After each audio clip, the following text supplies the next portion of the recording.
مجھ کو یہ شک تھا کہ ان کو معلوم ہے کہ درگا نے اپنی بیوی یا بہن یا دونوں کی بے عزتی کا انتقام لینے کے واسطے ٹھاکر کو زہر دے دیا ہے۔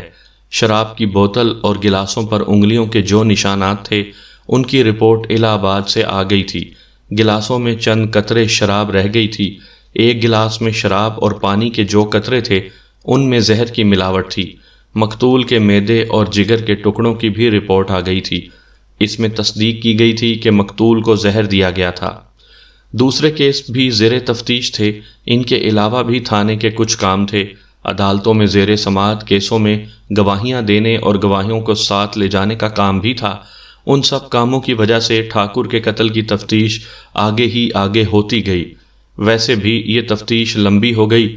میں 20 میل دور اس شہر میں بھی گیا تھا جہاں کی 2 گانے والی طوائفیں مقتول کے ہاں جایا کرتی تھیں۔ میں نے 3 دن ان سے پوچھ گچھ کی اور بہت مغز مارا مگر کچھ حاصل نہیں ہوا۔ اب مجھ کو درگا کی تلاش تھی۔ اس کا لاپتہ ہو جانا بے معنی نہیں تھا۔ اس کے علاوہ بہت سے آدمیوں نے مجھ کو بتایا تھا کہ درگا معمولی قسم کا بدماش نہیں اور اس کے ہاتھ بڑے لمبے ہیں۔ 22-23 دن گزر گئے۔ ٹھاکر کا قتل ابھی تک معمہ بنا ہوا تھا۔ درگا کا کوئی سراغ نہیں ملا تھا۔ اچانک ہم پر ایک مصیبت آ پڑی۔ ہمارا ڈی ایس پی جو انگریز تھا ایک روز تھانے میں آ گیا۔ ڈی ایس پی اور ایس پی اسی طرح اچانک کسی نہ کسی تھانے میں آ جاتے اور زیر تفتیش کیسوں کی فائلیں دیکھتے اور مصیبت کھڑی کر دیتے تھے۔ وہ علاقے کا دورہ بھی کرتے تھے۔ ہمارا ڈی ایس پی آیا تو اسے میں اس کا اچانک دورہ سمجھا، لیکن وہ کسی اور مقصد کے واسطے آیا تھا۔ اس نے آتے ہی ٹھاکر کے گاؤں کی ایک لڑکی کا نام لے کر کہا کہ اس کی گمشدگی کی فائل دکھاؤ۔ میں نے اس کہانی کے شروع میں ایک لڑکی کا ذکر کیا ہے جو لاپتہ ہو گئی تھی۔ اس کی رپورٹ درج کروانے کے واسطے لڑکی کا باپ آیا تھا اور اس کے ساتھ مقتول ٹھاکر تھا۔ میں نے یہ کیس اپنے جونیئر سب انسپیکٹر کو دے دیا تھا اور اس کیس کو میں نے اہمیت نہیں دی تھی۔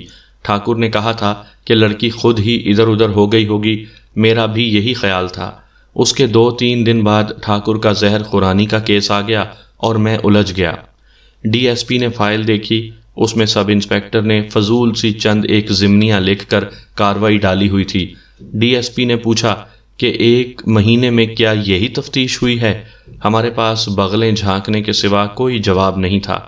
ڈی ایس پی نے ہمیں اردو زبان میں بہت گالیاں دی۔ اس نے کہا کہ تم لوگوں نے اس کیس کو صرف اس وجہ سے دبایا ہوا ہے کہ گمشدہ لڑکی ایک غریب باپ کی بیٹی ہے۔ تم ان وارداتوں میں دلچسپی لیتے ہو جن کی تفتیش میں تمہاری خاطر تواضع ہوتی ہے۔ اس نے ہمیں بھوکے اور بے ایمان ہندوستانی کہا اور اس کے منہ میں جو آیا وہ کہتا چلا گیا۔ ہم دونوں سب انسپیکٹر چپ چاپ سنتے رہے۔ ہماری خیریت چپ رہنے میں ہی تھی۔ ڈی ایس پی نے بتایا کہ اس لڑکی کا بڑا بھائی فوج میں نائک ہے۔ اس کو اپنی بہن کے لاپتہ ہونے کی اطلاع ملی۔ یہ اطلاع اس کے باپ نے بذریعہ خط دی تھی، جس میں اس نے یہ بھی کہا تھا کہ پولیس نے ذرا سی بھی دلچسپی نہیں لی۔ نائک نے اپنے کمانڈنگ آفیسر کو درخواست دے دی۔ کمانڈنگ آفیسر نے درخواست بریگیڈیئر کمانڈر کو بھیج دی۔ بریگیڈیئر کمانڈر نے نائک کے ضلع کے ڈپٹی کمشنر کو چٹھی لکھی اور ساتھ نائک کی درخواست منسلک کر دی۔ ڈپٹی کمشنر نے چٹھی پولیس کے آئی جی کو بھیج دی۔ یہ تمام افسر انگریز تھے۔ ایک تو وہ کوتاہی برداشت نہیں کرتے تھے اور ایک وجہ اور بھی تھی کہ ان انگریز افسروں نے ایک نائک کی درخواست پر احکام جاری کیے اور انگریز ڈی ایس پی ہمارے تھانے میں آ پہنچا۔ وجہ یہ تھی جنگ عظیم دوم دوسرے سال میں داخل ہو چکی تھی۔ حکومت برطانیہ کی حالت غیر ہو رہی تھی۔ اس کی ہندوستانی فوج مختلف محاذوں پر لڑ رہی تھی۔ انگریز ہندوستانی فوج کو خوش رکھنے کے واسطے بہت کچھ کرتے تھے۔ ایک طریقہ یہ بھی تھا کہ کوئی معمولی سا سپاہی بھی اپنے کمانڈنگ آفیسر کو درخواست دے دیتا کہ اس کے گاؤں میں اس کے خاندان کی دشمن پارٹی اس کے گھر والوں کو تنگ کرتی ہے تو کمانڈنگ آفیسر فوراً کارروائی کرتا تھا۔ ڈپٹی کمشنر کو لکھا جاتا تھا، وہ فوری طور پر پولیس کو سپاہی کے دشمنوں کے خلاف کارروائی کرنے کا حکم دیتا تھا۔ ہمارا ڈی ایس پی بھی اوپر کے حکم سے آیا تھا۔ وہ خود بھی انگریز تھا۔ اسے بھی ایک ہندوستانی فوج کی شکایت رفع کرنے کا پورا احساس تھا، مگر ہم نے یہاں کچھ بھی نہیں کیا تھا۔ ڈی ایس پی نے میرے جونیئر سب انسپیکٹر کو حکم دیا کہ ابھی گمشدہ لڑکی کے گاؤں جاؤ اور تفتیش شروع کر دو۔ میں تم دونوں کو لائن حاضر کر دوں گا۔ ڈی ایس پی نے کہا، پھر تمہارے خلاف محکمانہ کارروائی ہوگی۔ میں تم کو صرف 5 دن دیتا ہوں۔ مجھ کو صحیح رپورٹ چاہیے کہ لڑکی اغوا ہوئی ہے یا اپنی مرضی سے گئی ہے۔ اگر اغوا ہوئی ہے تو ملزم رپورٹ کے ساتھ موجود ہوں۔ ڈی ایس پی ہمارا خون خشک کر کے چلا گیا۔ ہم نے ٹھاکر کے قتل کی تفتیش اور دوسرے کیسوں کی تفتیشیں الگ رکھ دیں اور اس لڑکی کی گمشدگی کے پیچھے پڑ گئے۔ ڈی ایس پی نے ہمیں لائن حاضر کرنے کی صرف دھمکی نہیں دی تھی، ہم تو اپنے آپ کو لائن حاضر سمجھنے لگے تھے۔ سامعین کرام، آپ سن رہے ہیں انسپکٹر محبوب عالم کی تفتیشی کہانیوں میں سے ایک اردو کہانی سونا، سنیاسی اور 17 سال کی کنواری۔ یہ اس سلسلے کی قسط نمبر 2 ہے۔ مجھے امید ہے آپ کو میری یہ کاوش پسند آ رہی ہوگی۔ اگر میں یہ بیان کروں کہ مسلسل 2 دن میرے جونیئر سب انسپکٹر نے کیا تفتیش کی تو یہ کہانی بہت لمبی ہو جائے گی۔ میں آپ کو صرف یہ بتا دیتا ہوں کہ ہماری جان پر بنی ہوئی تھی۔ ہم نے اس طرح کیا کہ جس پر بھی ذرا سا بھی شک ہوا اس کی خوب پھینٹی لگائی۔ تفتیش کو 5 دنوں کے اندر کسی نتیجے پر پہنچانے کا اس سے بہتر طریقہ اور کوئی نہیں ہو سکتا تھا۔ میں نے ایک طریقہ یہ بھی اختیار کیا کہ اٹھتے بیٹھتے اپنے اللہ کو یاد کرتا تھا اور کہتا تھا کہ یا اللہ، اتنی سروس بچی، ایمانداری اور دیانتداری سے کی ہے، اپنی خدائی کے صدقے میری مدد کر۔ یہ میرا تجربہ ہے کہ ایمانداری اور دیانتداری ضائع نہیں جاتی، اللہ صلہ ضرور دیتا ہے۔ میں آپ کو اپنا یہ تجربہ بھی بتا دوں، بعض گناہ گار سزا سے بچ جاتے ہیں، قتل اور دیگر جرائم کے بعض مجرم بری ہو جاتے ہیں اور وہ خوشیاں مناتے، مٹھائیاں تقسیم کرتے اور کہتے پھرتے ہیں کہ وہ بے قصور تھے، لیکن وہ اللہ کی لاٹھی سے نہیں بچ سکتے۔ عمر کے کسی نہ کسی حصے میں ان کو سزا ضرور ملتی ہے۔ تفتیش کا 3 دن تھا۔ میں نے اور جونیئر سب انسپکٹر رام سہائی نے گاؤں کی 1/4 آبادی کو پھینٹی لگا لگا کر استری کر دیا تھا، مگر لڑکی کا کوئی سراغ نہیں ملا تھا۔ ڈی ایس پی کے دیے ہوئے 5 دنوں میں سے صرف 2 دن باقی تھے۔ تیسرے دن کا سورج غروب ہونے والا تھا۔ میں تھانے میں سخت پریشانی کی حالت میں بیٹھا ہوا تھا۔ سب انسپکٹر رام سہائے گاؤں سے آتا نظر آیا۔ اس کا سر جھکا ہوا تھا اور اس کی چال بتا رہی تھی کہ آج بھی وہ ناکام لوٹ رہا ہے۔ اس کے پیچھے پیچھے 4-5 دیہاتی تھے، یہ مشتبہ تھے۔ مجھے رام سہائے کا بہت افسوس ہو رہا تھا۔ اس کو سب انسپکٹر ہوئے ابھی 6 ہی مہینے ہوئے تھے۔ وہ اچھا آدمی تھا۔ وہ میرے سامنے کرسی پر اس طرح بیٹھ گیا جیسے اس نے شکست مان لی ہو۔ اس کے ساتھ ابھی بات نہیں ہوئی تھی کہ ایک ڈاکیا آیا۔ اس نے مجھ سے ذرا دور رک کر اشارہ کیا۔ وہ مجھ کو بلا رہا تھا۔ پہلے تو مجھ کو غصہ آیا، لیکن میں نے اپنے اوپر کنٹرول کر لیا۔ میرے دماغ میں سوچ آ گئی کہ ہو سکتا ہے یہ شخص کام کی کوئی بات بتانے آیا ہو۔ ایک سوچ یہ بھی آئی کہ اس نے اگر کسی کی سفارش کی تو میں 2 کانسٹیبلوں کے سپرد کر کے اس کو بھی استری کروا دوں گا۔ میں یہاں کے ڈاک خانے کا پوسٹ مین ہوں، اس نے کہا۔ میں دیہات میں ڈاک تقسیم کرنے جاتا ہوں۔ جس گاؤں کی لڑکی لاپتہ ہے اس گاؤں کے 10-12 خط تھے۔ آپ جانتے ہیں کہ لوگ ان پڑھ ہیں، وہ مجھ سے خط پڑھواتے ہیں۔ میں نے ایک خط پڑھا، یہ ایک حوالدار کا ہے جو اسی جاٹ ریجمنٹ میں ہے جس میں لاپتہ لڑکی کا بھائی نائک جگموہن داس ہے۔ حوالدار نے اپنے گھر والوں کو لکھا ہے کہ نائک جگموہن کی بہن اس کے پاس آئی ہوئی ہے۔ اس حوالدار نے گھر والوں کو کوئی چیزیں بھیجی ہیں۔ اس نے لکھا ہے کہ وہ یہ چیزیں دلاری یعنی گمشدہ لڑکی کے ہاتھ بھیج دے گا۔ حوالدار نے یہ بھی لکھا ہے کہ اس نے اپنی ریجمنٹ کے فیملی کوارٹروں میں درگا کو بھی دیکھا ہے۔ مجھ کو ایسے لگا جیسے اس ڈاکیے کو میں خواب میں دیکھ رہا ہوں، اور اگر یہ خواب نہیں تو یہ شخص جھوٹ بول رہا ہے۔ مجھ کو کسی معجزے کی توقع نہیں تھی۔ کیا بکواس کرتے ہو؟ میرے منہ سے بے اختیار نکلا۔ دلاری کے بھائی نے ہی درخواست دی ہے کہ اس کی بہن لاپتہ ہو گئی ہے۔ میں کس طرح مان سکتا ہوں کہ بہن کو اس نے اپنے پاس رکھا ہوا ہے اور اس کی گمشدگی کی درخواست دے دی ہے، اور یہ درگا وہاں کیا کر رہا ہے؟ آپ اس حوالدار کے گھر چلے جائیں، ڈاکیے نے کہا۔ مجھ کو معلوم ہے کہ دلاری کی گمشدگی پر گاؤں میں کیا مصیبت آئی ہوئی ہے۔ اس گاؤں میں پولیس کا سپاہی چلا جائے تو لوگ ادھر ادھر بھاگ جاتے ہیں۔ حوالدار کے باپ نے مجھ کو ہاتھ جوڑ کر کہا تھا کہ میں کسی کے ساتھ اس خط کا ذکر نہ کروں، ورنہ پولیس ہم سب کو تھانے لے جا کر مارے گی۔ میں نے حضور اپنا فرض ادا کر دیا ہے، مجھ کو بے شک آپ گواہوں میں شامل کر لیں۔ اگر یہ لوگ خط سے انکاری ہوں تو مجھ کو بلا لیں۔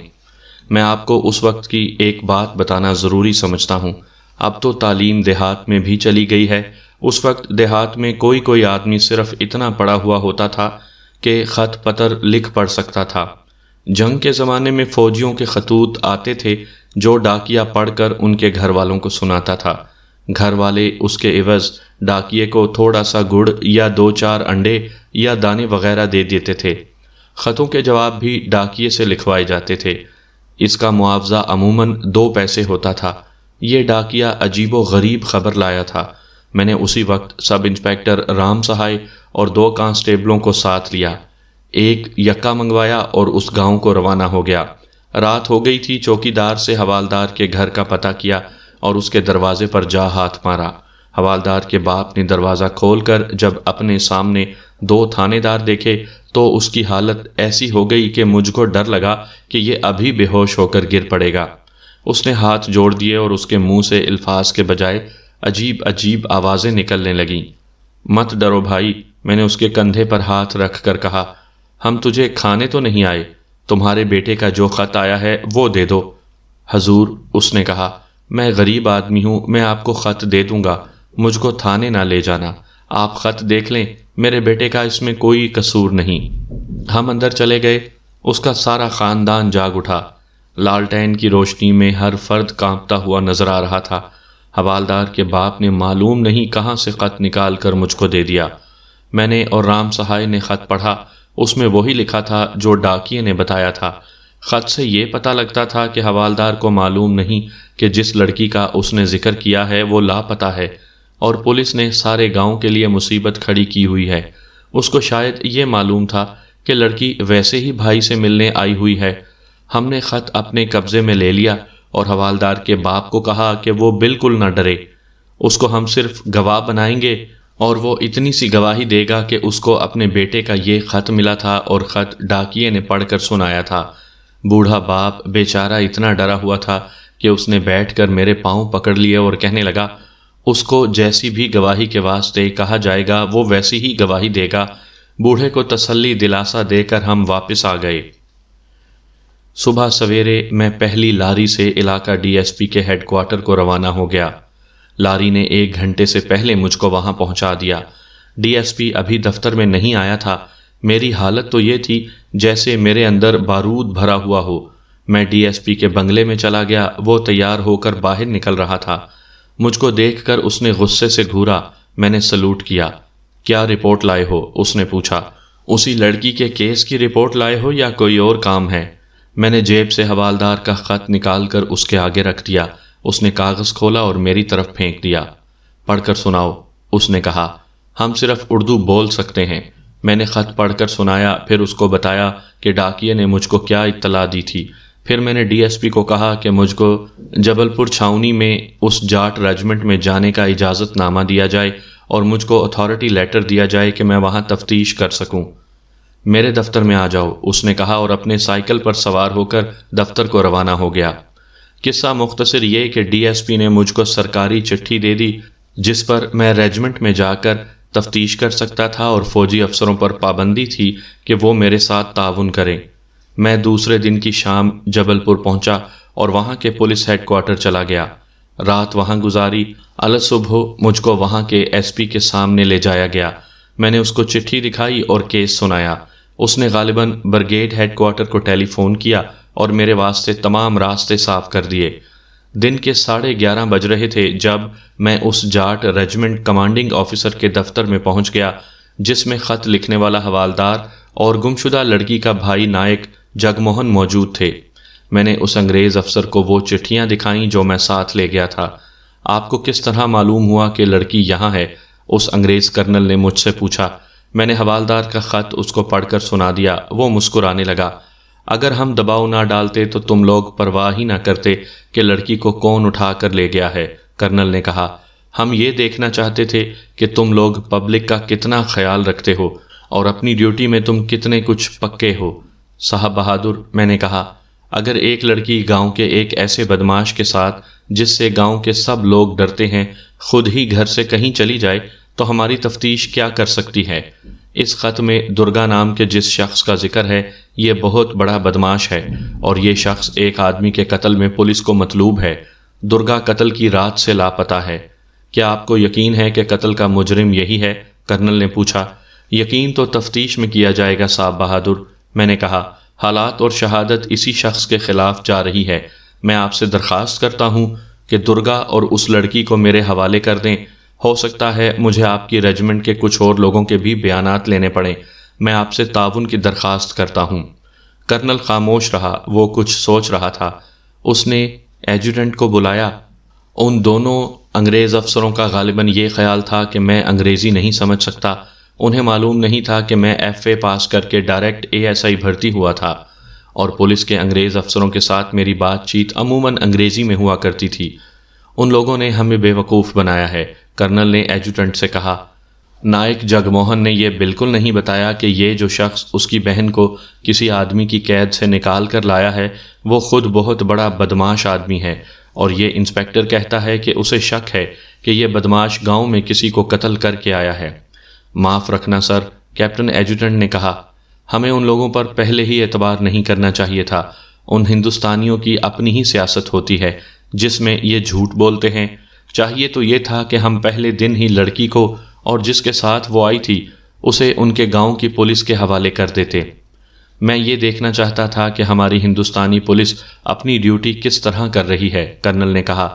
مجھے یہ بات صحیح معلوم ہوتی ہے کہ اس لڑکی کو گاؤں کے کسی امیر زمیندار نے اغوا کروا کے اپنے پاس قید میں رکھا ہوا تھا، لیکن اب مجھ کو شک ہوتا ہے کہ اس کے آگے ان لوگوں نے جو کہانی بیان کی ہے وہ سچی نہیں۔ میرا خیال ہے کہ نائک جگ موہن، اس کی بہن اور یہ آدمی جس کا نام درگا ہے، اس کو بھی یہاں بلا کر اس پولیس انسپکٹر کے حوالے کر دیا جائے اور یہ تفتیش یہیں کرے۔ میں یہ دیکھنا چاہتا ہوں کہ یہ معاملہ کیا ہے۔ میں خود یہ رپورٹ برگیڈ ہیڈ کوارٹر کو لکھوں گا، ورنہ ایسے ہو سکتا ہے کہ یہ لوگ آپس میں مل ملا کر کوئی اور گڑبڑ پیدا کر دیں اور کوئی الٹی بات ہمارے سر پر آ پڑے۔ صوبیدار میجر سے کہو کہ ان سب کو بلائے۔ ایڈجوٹنٹ چلا گیا۔ کرنل نے مجھ کو اتنا ہی بتایا کہ وہ ان سب کو بلا رہا ہے۔ اس نے مجھ کو ایڈجوٹنٹ کے کمرے میں بیٹھنے کو کہا۔ کچھ دیر بعد تینوں کو میرے سامنے لایا گیا۔ درگا کو میں دیکھتے ہی پہچان گیا۔ ڈکیتی کے 2 کیسوں میں یہ شخص ملزموں کی صفائی میں پیش ہوا تھا۔ یہ بالکل جھوٹا گواہ تھا۔ چونکہ یہ باقاعدہ جرائم پیشہ نہیں تھا، اس واسطے اس کا نام تھانے کے ریکارڈ پر نہیں تھا۔ ایڈجوٹنٹ نے مجھ کو کہا کہ وہ تفتیش کے لیے علیحدہ کمرہ دے رہا ہے۔ مجھ کو ساتھ لے جا کر اس نے وہ کمرہ دکھایا۔ وہاں ایک میز اور 2-3 کرسیاں رکھی ہوئی تھیں۔ میں نے سب سے پہلے لڑکی کو بلا کر اپنے سامنے بٹھا لیا۔ دیکھو دلاری، میں نے اس کو کہا، گاؤں میں ہر طرح کا جھوٹ چل سکتا ہے۔ پولیس اور فوج کے سامنے اگر تم جھوٹ بولو گی تو یہ انگریز افسر تم کو باہر کھڑا کر کے گولی مار دیں گے یا تم کو ساری عمر کے واسطے کالا پانی بھیج دیں گے۔ اس وقت صرف میں ہوں جس کے آگے تم سچ بولو گی تو محفوظ رہو گی۔ یہ بات بالکل سچ ہے کہ تم درگا جیسے بدماش کے ساتھ خود گھر سے بھاگی ہو، اور یہاں آ کر تم نے اپنے بھائی کی زبانی انگریز افسروں کو کوئی اور ہی کہانی سنا دی ہے۔ نہیں نہیں، دلاری نے اس طرح کہا جیسے میں نے اس کی گردن پر چھری رکھ دی ہو۔ وہ تڑپ تڑپ کر بولی، میں درگا کے ساتھ گھر سے نہیں بھاگی۔ وہ ٹھاکر گاؤں میں موجود ہے جس نے مجھ کو اغوا کر کے اپنی قید میں رکھ لیا تھا۔ وہ میری بہت خاطر تواضع کرتا رہا اور مجھ کو کہتا تھا کہ میرے ساتھ شادی کرے گا۔ اس لڑکی کی یہ بات سن کر مجھ کو اس طرح لگا جیسے یہ کمرہ ایک چکر میں گھوم رہا ہو۔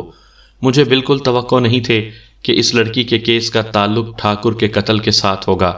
مجھ کو کچھ سمجھ میں نہیں آ رہی تھی کہ میں اس لڑکی سے کیا پوچھوں اور اس کو کیا کہوں۔ یہ کیس فلمی کہانی بنتا جا رہا تھا۔ تم کون سے ٹھاکر کی بات کر رہی ہو؟ میں نے دلاری سے پوچھا۔ اس نے اسی ٹھاکر کا نام لیا جو قتل ہو چکا تھا۔ اس نے یہ بھی کہا کہ درگا اس ٹھاکر کا خاص آدمی تھا اور اس نے اپنے باغ میں اپنے لیے بڑا خوبصورت مکان بنایا ہوا تھا۔ میری بات غور سے سنو دلاری، میں نے کہا۔ میں تم کو بتا چکا ہوں کہ جھوٹ بولو گی تو تمہارا کیا انجام ہوگا۔ اب میں تم کو صرف یہ کہتا ہوں کہ سارا واقعہ خود بیان کر دو۔ یہ سارا واقعہ اس طرح ہوا، دلاری نے کہا۔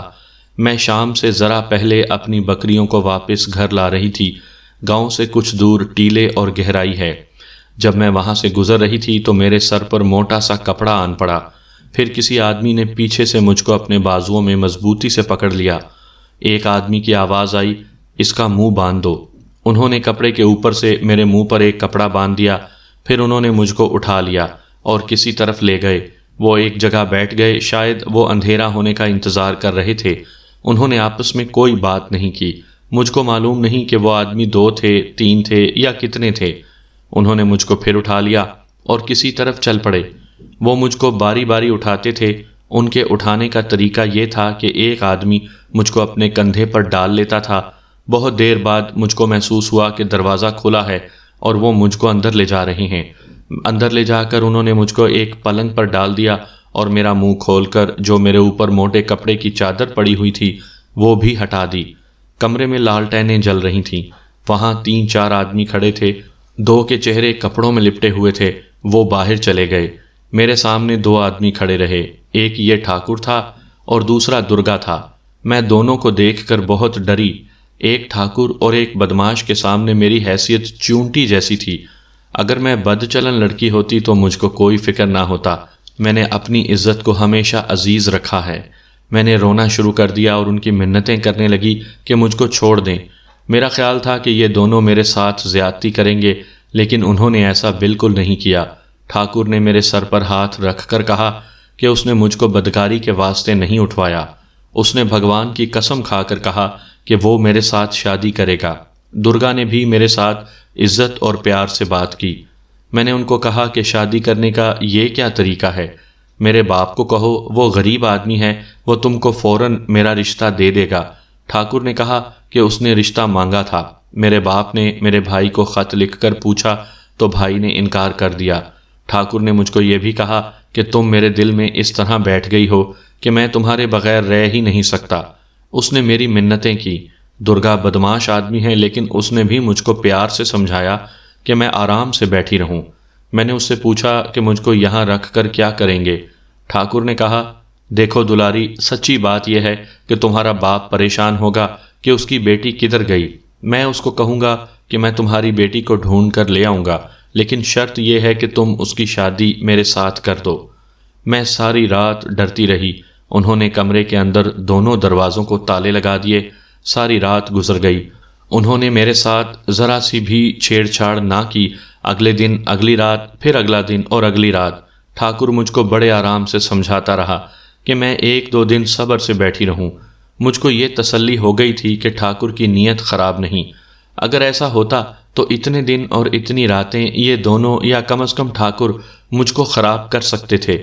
ٹھاکر نے میرے آگے 100 کے نوٹ رکھے اور بہت سا زیور میری گود میں رکھا اور کہنے لگا، یہ سب مال تمہارا ہے، میں تم کو رانی بناؤں گا۔ اس کی منت سماجت اور یہ روپے اور سونا دیکھ کر میرا دل ٹھاکر کی طرف آنا شروع ہو گیا۔ میں نے اس کو کہا کہ یہ سب کچھ بھی اپنے پاس رہنے دو، پہلے میرے باپ کو مناؤ۔ مجھے یہ بتاؤ دلاری، میں نے اس سے پوچھا، کیا درگا ہر وقت اس مکان میں موجود رہتا تھا؟ نہیں، دلاری نے جواب دیا، وہ صرف پہلی رات موجود رہا تھا، اس کے بعد وہ صرف رات کو آتا تھا۔ درگا تمہیں ڈراتا نہیں تھا؟ نہیں جی، اس نے جواب دیا، درگا تو بڑی اچھی باتیں کرتا تھا۔ تیسری رات ٹھاکر نے میرے آگے بہت اچھا کھانا رکھا اور کہنے لگا کہ آج میں تم کو دارو پلاؤں گا۔ میں نے کہا، یہ تو بہت بری چیز ہے، میں نہیں پیوں گی۔ اس نے بڑے پیار سے کہا کہ میرے کہنے پر 1-2 گھونٹ پی لینا۔ میں نے اس کا اتنا اچھا سلوک دیکھ کر سوچا کہ چلو 1-2 گھونٹ پی لیتی ہوں۔ وہ دوسرے کمرے میں چلا گیا۔ دارو کی بوتلیں شاید ادھر رکھی تھیں۔ اتنے میں مجھ کو درگا کی آواز سنائی دی۔ وہ اسی وقت آیا تھا اور وہ ٹھاکر کے ساتھ باتیں کر رہا تھا۔ ٹھاکر خالی ہاتھ واپس آ گیا اور میرے پاس بیٹھ گیا۔ پھر درگا آیا۔ اس کے ہاتھ میں 2 گلاس تھے جن میں دارو تھا۔ اس نے ایک گلاس میرے ہاتھ میں دے دیا اور دوسرا ٹھاکر کے ہاتھ میں۔ ٹھاکر نے مجھ کو کہا کہ پیو۔ میں نے ڈرتے ڈرتے ذرا سا دارو پیا۔ ذائقہ بہت کڑوا تھا۔ میں نے برا سا منہ بنایا تو ٹھاکر نے اپنے ہاتھ سے میرے گلاس میں تھوڑا سا پانی ڈال دیا۔ درگا بوتل اٹھا کر لے آیا۔ درگا نے بوتل کے ساتھ ہی منہ لگا لیا۔ ٹھاکر نے ایک ہی سانس میں اپنا گلاس خالی کر دیا۔ دونوں کے کہنے پر میں نے بھی جلدی جلدی اپنا گلاس پی لیا۔ ٹھاکر نے ایک پلیٹ میرے آگے کر کے کہا کہ اب یہ کھا لو۔ ہم نے کھانا شروع کر دیا۔ ٹھاکر کہنے لگا کہ اس کو چکر سا آتا ہے۔ درگا نے اس کو کہا کہ تھوڑی سی اور پی لو۔ یہ کہہ کر اس نے ٹھاکر کے گلاس میں تھوڑا اور دارو ڈال دیا۔ ٹھاکر وہ بھی چڑھا گیا۔ اس کے بعد معلوم نہیں کہ اس کو کیا ہوا کہ کبھی وہ پیٹ پر ہاتھ رکھتا تھا، کبھی گلے پر اور کبھی اپنے ماتھے پر۔ ایک بار اس نے کہا، درگے تو نے غلطی تو نہیں کر دی؟ درگا نے ہنس کر کہا کہ بھلا ایسا ہو سکتا ہے، مجھ کو معلوم نہیں کہ ان کی باتوں کا مطلب کیا تھا۔ ٹھاکر کی طبیعت بہت زیادہ بگڑتی گئی۔ اس نے درگا کو کہا کہ اس کو گھر پہنچا دے۔ درگا نے اس کو کہا کہ وہ آرام آرام سے اکیلا چلا جائے، اگر وہ اس کے ساتھ گیا تو یہ دلاری اکیلی رہ جائے گی۔ ٹھاکر چلا گیا۔ تھوڑی دیر بعد درگا نے مجھ کو کہا کہ دلاری چلو یہاں سے نکل چلو۔ میں نے پوچھا کہ وہ مجھ کو کہاں لے جا رہا ہے؟